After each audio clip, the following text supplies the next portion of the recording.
Bismillahirrahmanirrahim. Assalamualaikum warahmatullahi wabarakatuh. Alhamdulillahirabbil alamin. Assalatu wassalamu ala asyrafil anbiya'i wal mursalin Sayyidina Muhammadin wa ala alihi washabihi ajma'in, amma ba'd. Allahumma salli ala Muhammad wa ala ali Muhammad kama sallaita ala Ibrahim wa ala ali Ibrahim wa barik ala Muhammad wa ala ali Muhammad kama barakta ala Ibrahim wa ala ali Ibrahim fil alamin innaka Hamidum Majid. Alhamdulillah, kembali kita di kajian Al-Quran secara tafsiriyah. Adapun surah yang kita bahas masih di surah Al-Anbiya di ayat 93 sampai dengan 103. Seperti biasa, sebelum kita bahas secara tafsiriyah, terlebih dahulu kita membaca ayatnya secara bersama-sama. Assalamualaikum warahmatullahi wabarakatuh.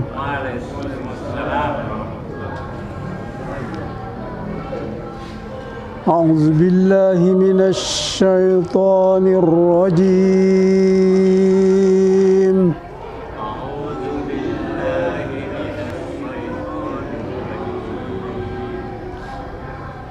Bismillahirrahmanirrahim.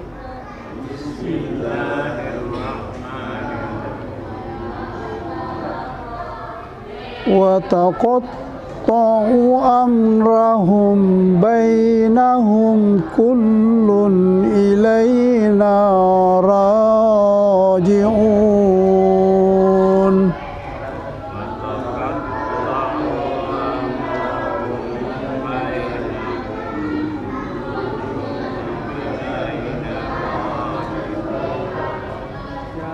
فَمَنْ يَعْمَلْ مِنَ الصَّالِحَاتِ وَهُوَ مُؤْمِنٌ فَلَا كُفْرَانَ لِسَعْيِهِ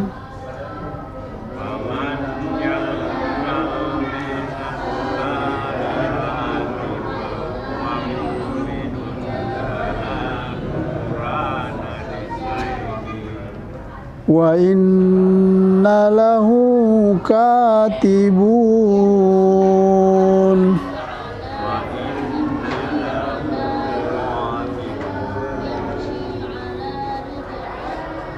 وَحَرَامٌ عَلَى قَرْيَةٍ أَهْلَكْنَاهَا أَنَّهُمْ لَا يَرْجِعُونَ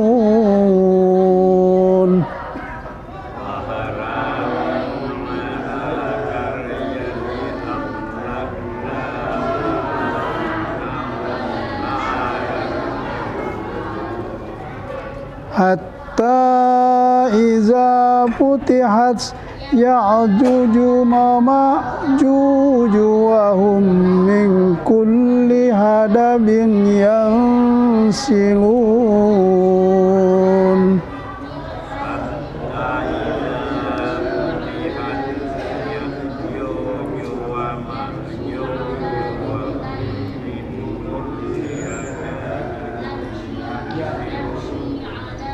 Waqtarabal wa'dul haqqu fa iza hiya shahisah.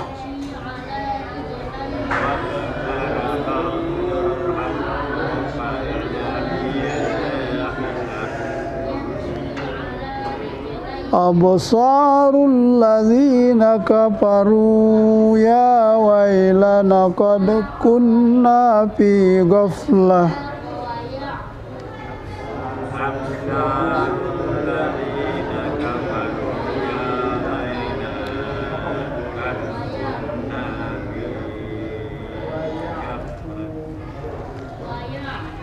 Fi ghaflatin min hadza bal kunna zalimin.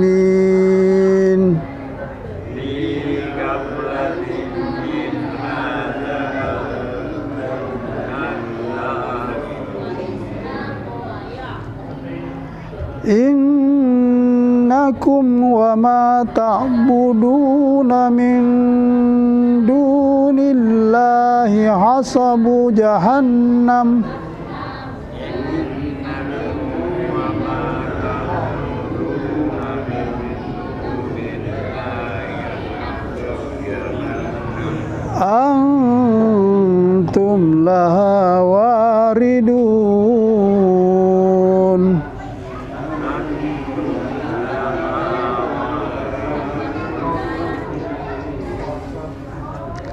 law kana haula'i alihatan ma waraduha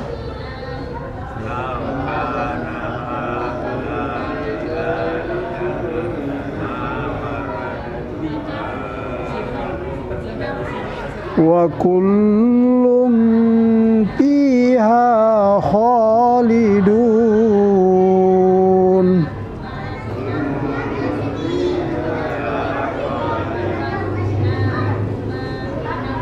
Lahum fiha zafirun wa hum fiha la yasma'un.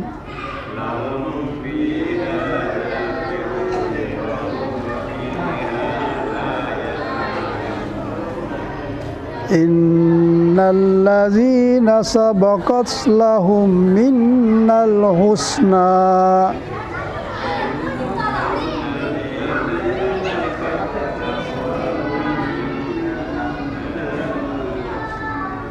ulaika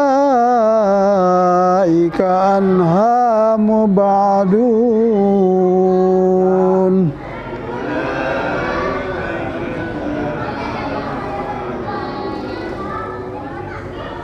La yasma'una hasisaha wa hum fima ishtahat anfusuhum khalidun.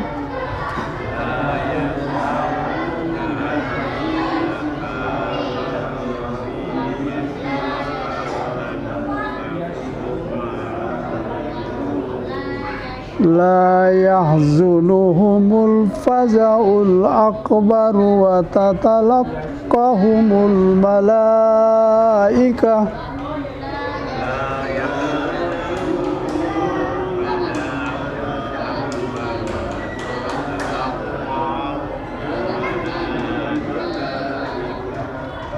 hadza yaumukumul ladzi kuntum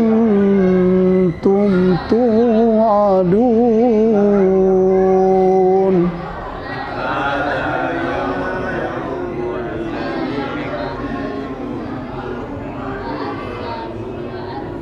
Sadaqallahul azim.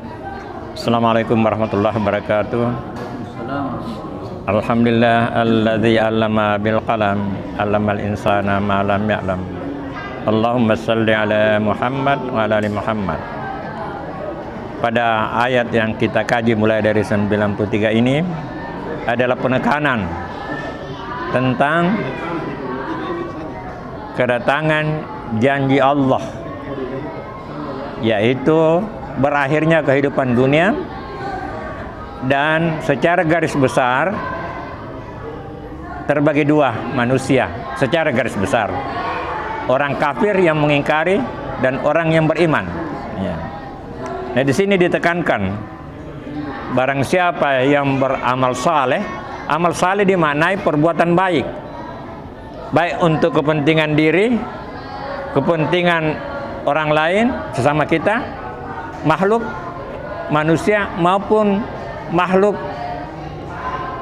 binatang, hewan, tumbuh-tumbuhan. Jadi perbuatan baik itu dimaknai dengan perbuatan baik kepada semua ini. Jadi termasuk merawat tanaman itu adalah perbuatan baik juga. Berbuat baik kepada binatang perbuatan baik juga, kecuali memang mengganggu. Nah, seperti ular, kalajengking, itu memang perlu kita bunuh untuk keselamatan, tapi tidak boleh kita membunuh suatu binatang tanpa alasan, ya, tanpa kepentingan. Jadi di sini yang beramal saleh tidak akan dilalaikan oleh Allah, janji Allah itu tidak akan dilalaikan. Di sini ditekankan pula bahwa apabila suatu negeri telah dihancurkan, maka tidak ada jalan kembali, no way of return. Jadi sebaiknya kita waspada, kita bersiap-siap untuk menghadapi hari akhir. Karena semuanya kita maju, tidak ada jalan mundur. Kita maju terus ini. Ya. Tidak ada jalan mundur. Ya. Kita tidak akan kembali. Ini contoh negeri yang dihancurkan tidak akan kembali lagi. Dan di sini diingatkan telah dekat waktu yang dijanjikan. Dekatnya di sini relatif, tergantung dari mana kita berdiri. Sama dengan kalau kita katakan Unhas itu jauh, itu relatif, tergantung dari pembandingnya. Kalau di Malengkeri jauh, tapi orang di BTP itu dekat.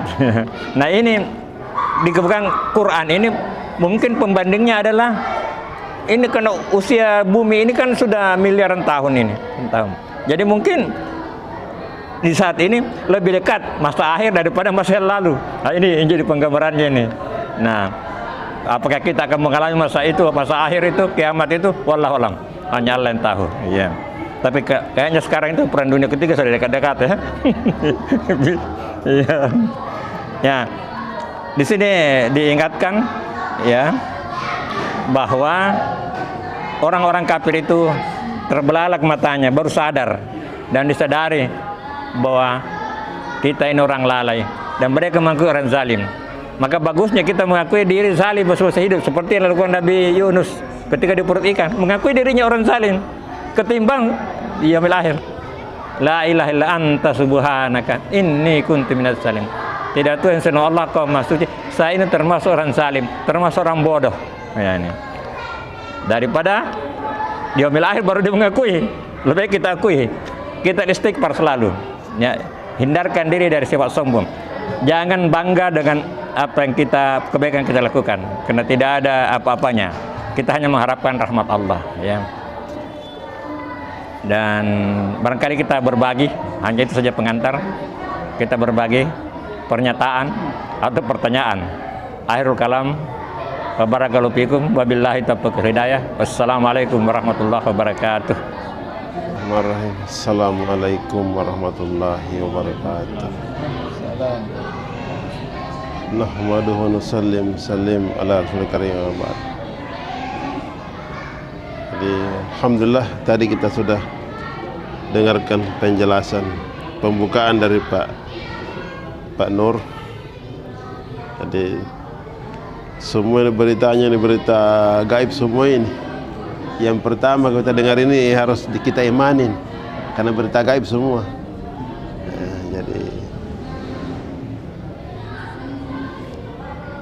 Jadi ulama sampaikan semua berita-berita gaib ini tanda sayangnya Allah kepada hambanya. Jadi dikasih tahu memang makanya tadi orang kafir itu terbelalak matanya. Bahkan pada saat sakaratul maut semua manusia langsung menyadari itu. Mulai yakinnya semua benar manusia pada saat sakaratul maut. Itu kalau tidak salah itu di akhir surah Al-Munafiqun itu. Rabbi laula akhartani ila ajalin qarib fasaddaqakum minas salihin. Jadi manusia meminta penangguhan mati.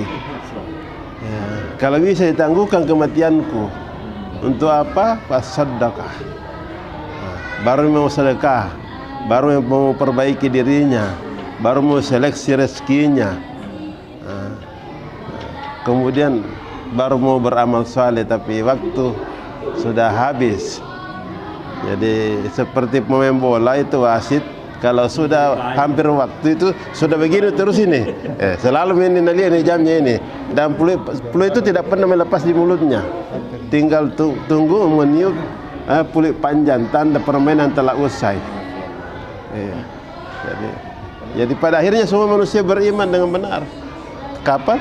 Pada saat sakaratul maut. Dan itu tidak pernah ada dengar itu bahwa manusia minta penangguhan. Tapi karena Allah sayang kita, Allah nukilkan dalam Al-Quran bahwa nanti minta penangguhan mati itu. Tidak ada yang mendengar, hanya Allah. Nabi kami seperti tadi ini luar biasa nih, seperti Ya'juj dan Ma'juj nanti. Kita tidak tahu dari mana datangnya. Tapi ada satu kisah itu katanya di balik Gunung Kaf. Gunung Kaf kita tidak tahu jadi mana, wallahu a'lam tepatnya. Sering diceritakan itu bahwa dalam kisah itu setiap hari mereka menggali. Setiap hari menggali, kemudian kalau sudah ada bayangannya, dia bilang besok lagi. Tapi besok tertutup lagi. Tapi satu waktu dia katakan insya Allah besok bobol lah, besok bobol. Dan kalau mereka sudah turun, semua pohon-pohon dimakan, air laut pun diminum dan semua. Itu yang diceritakan juga dia di surah Al-Kahfi itu, yang Iskandar surah Nain itu yang dibikinkan tembok tembok yang daripada besi itu yang dicor dengan. Ya sekarang mereka di balik itu. Jadi ulama gambarkan dia di balik Gunung Kaf, tapi Gunung Kaf kita juga tidak tahu di mana tempatnya. Artinya Allah gaibkan sekarang. Walaupun ya ada orang-orang yang menunjuk satu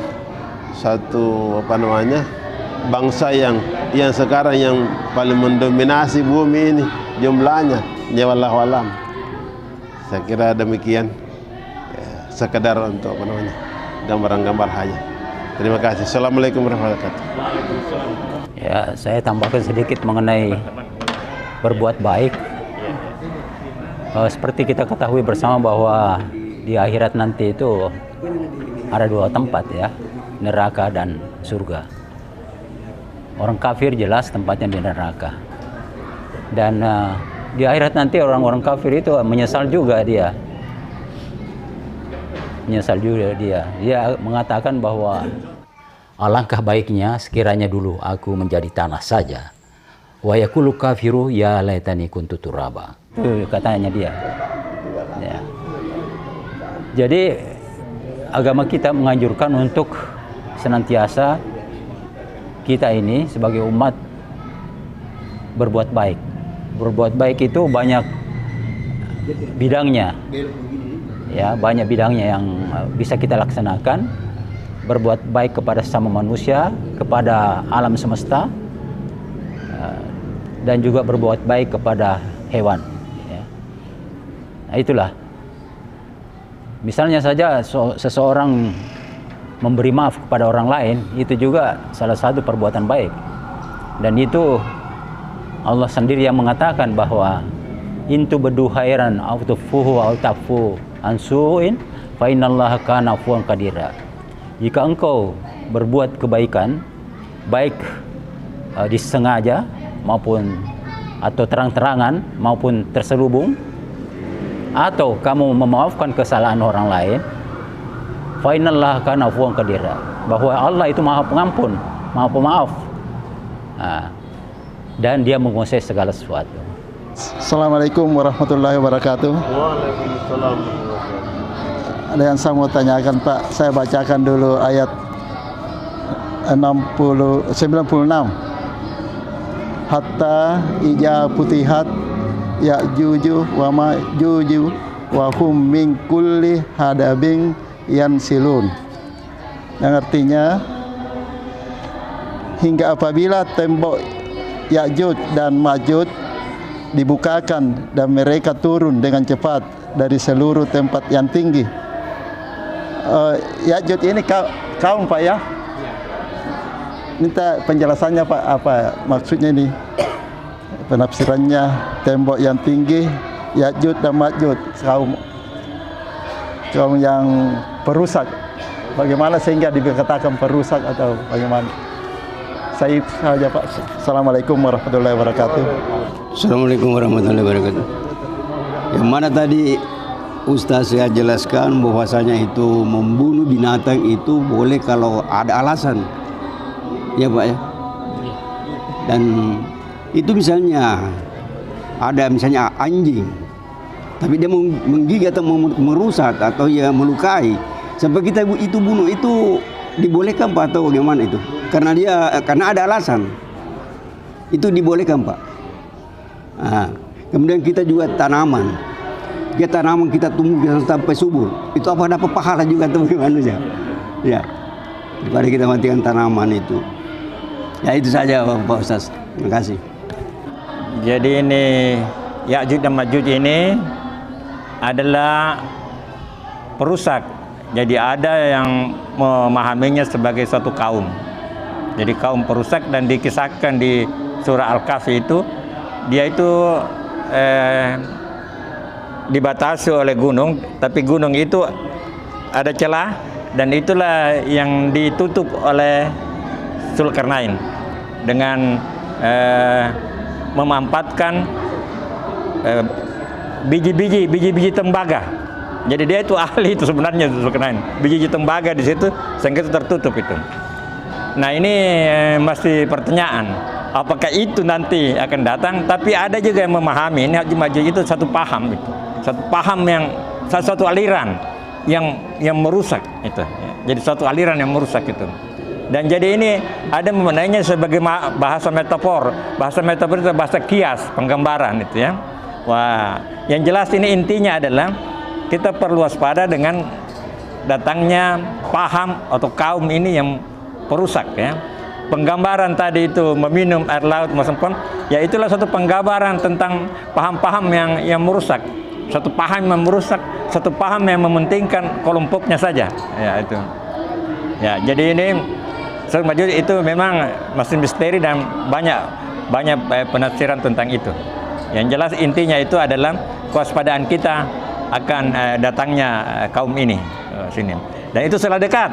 Tapi mudah-mudahan tidak pada masa kita. Mudah-mudahan ya.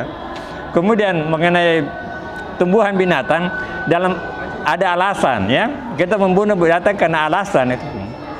Bahkan ada binatang yang kita bunuh karena untuk kepentingan kita makan, kita nikmati. Yang salah itu kalau kita sengaja membunuh satu umpamanya dulu sebenarnya lebih ramai itu orang dulu. Karena dia tidak pakai obat nyamuk, semprot-semprot, dia pakai lambu. Jadi lebih ramai orang dulu daripada kita sekarang. Sekarang kita semprot. Nah, saya juga kalau menyemprot begitu saya ucapkan dulu bismillah. Saya takut juga, tapi untuk kesejahteraan kita, karena kita makhluk mulia, ya Allah memuliakan kita. Supaya terpaksa lah kita melakukan itu ada alasan itu. Tumbuhan juga begitu. Ada tumbuhan yang kita kehendaki indah dan untuk kita nikmati. Tapi ada rumput-rumput yang kita harus cabut karena itu mengganggu tanaman kita. Ya. Jadi disinilah siratal mustaqim, jalan lurus. Ada yang menggambarkannya di yaumil akhir itu, bagaikan rambut berarti. Tapi sebenarnya sekarang inilah kita meniti itu. Di dunia inilah kita meniti, dan tipis-tipis itu perbedaan yang baik dan yang buruk. Melenceng sedikit saja ke yang salah, dosa, atau sebaliknya berpahala. Jadi inilah siratal mustaqim, jalan lurus, jalan bagaikan rambut di bulan 7, artinya jalan yang butuh kehati-hatian. Karena melenceng sedikit bisa kita ke dosa. Nah, begitu pula berhadapan dengan makhluk-makhluk Allah selain manusia, tumbuhan seperti itu ya. Tapi ada juga orang-orang yang bisa berkomunikasi dengan binatang seperti Sulaiman. Dan sekarang ini ada juga orang pawang-pawang yang bisa berkomunikasi dengan makhluk ya, bahkan ada sampai dengan buaya. Dia bisa menjidakkan buaya atau ular. Itu rupanya dari sini katanya, memang dari vibrasinya. Kita kalau ketemu binatang itu takut apa? Itu kita mengeluarkan aroma. Ya, tapi orang-orang tentu pawang yang terlatih untuk itu, getarannya itu menyejukkan bagi makhluk itu. Jadi sekarang Sulaiman berkomunikasi dengan binatang. Sebenarnya saat ini juga ada beberapa orang-orang yang mampu berkomunikasi dengan binatang, tapi dalam artian kita silakan dengan pawang. Tapi ilmu itu ilmunya dari Sulaiman itu. Jadi contoh-contoh itu.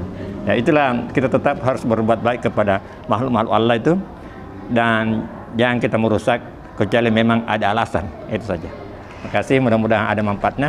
Ini satu tazkirah, peringatan bagi kita sebelum tiba masa pengadilan. Akhirul kalam, wabillahi taufiq hidayah. Wassalamualaikum warahmatullahi wabarakatuh.